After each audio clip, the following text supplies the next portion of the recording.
This game recap is brought to you by Manscaped's Foot Duster Foot Deodorant. Say goodbye to stinky foot funk with this essential deodorant spray.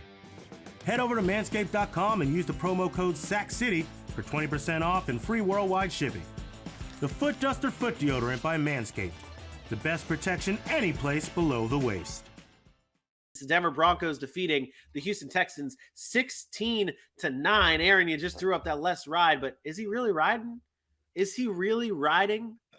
I have no explanation for these Denver Broncos and what's going on, other than I'll say it again. I still think they're in preseason. They definitely are not a cohesive unit, but this is 2 weeks in a row that the Houston Texans defense has showed out.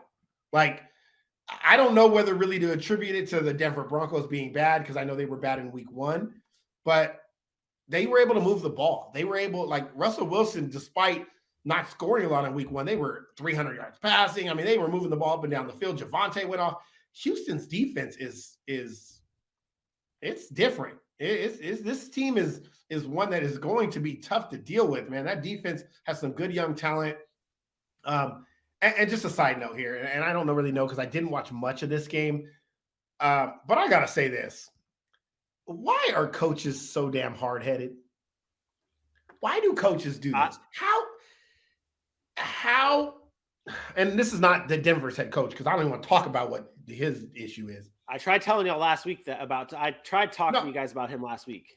Well, Nathaniel Hackett has obviously some time management issues because he's learning as a head coach, and I can tell there's things that he's not doing that he should be doing. But aside from that, last week, the Houston Texans gave the ball to Rex Burkhead, I don't know, 12, 13 times, threw to him 8 times. And this week, Rex Burkhead did not run the ball one time. Not just less than, not one time. In what world does 1 week you're like, man, this guy's our go-to guy. Yeah, we're getting him the ball. Next week he just doesn't exist. In what world does that happen? I don't get it. And I'm not saying he should have touched the ball. I just don't understand the thought process on why week one, you're way up here on him. He was effective. He produced week one. And then week two, he's not even on the field. Like, I don't get it. And I love that Dameon Pierce touched the ball 15 times. I was worried he'd be inefficient with it. But, again, 4.5 yards a carry. He did what I expected him to do. He's not going to get a lot of work out of the backfield. He falls in the end zone, and it's a good day for Dameon Pierce. That's what you expect from him. So I was okay with that, but I don't get the discrepancy on what's going on. I really don't. This was a tight ball game, and they only ran the ball 15 times. I don't get that. Why is Davis Mills throwing the ball 40 times? Davis Mills is not Patrick Mahomes. They could have won this game. Like, they seriously could have won this game against Denver. Yeah. They stopped running the football, and I don't understand these teams. I don't get it.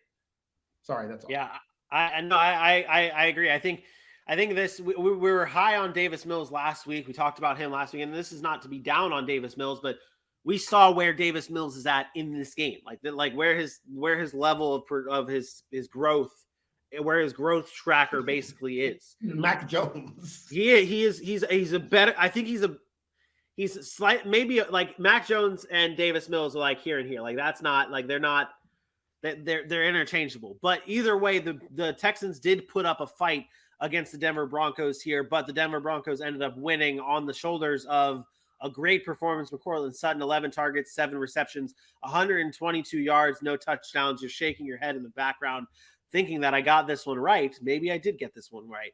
Courtland Sutton is my player of the game because with Jerry Jeudy going down, Courtland Sutton stepped up and became the number 1 wide receiver for Russell Wilson and making your fantasy predictions come true. Well, he was the number 1 in that game before Jerry Jeudy went down. So, and the number 1 before that too.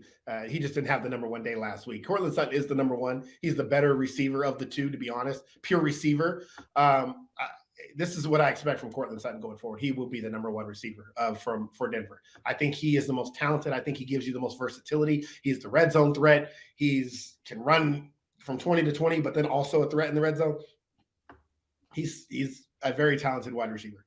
Yeah. No, and he definitely was the player of the game. Yeah, agreed.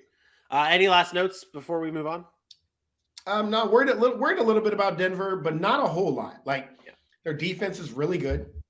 So they'll be in games, and I think that offense will eventually get things going. I think Nathaniel Hackett has to learn how to balance being a head coach and an offensive mind, and I think that's what he's struggling with right now because time management hasn't been great. And then they've had a lot of mistakes. So I think the mistakes have really hurt them. Whether it's turnovers, whether it's not great on third downs, 3 for 12 on third downs, that stuff's not great. And then again, we talked about the penalties. They had 13 penalties yesterday. Can't win football games with that against good football teams. So they got to knock the penalties off. And that goes back to coaching and discipline and things like that.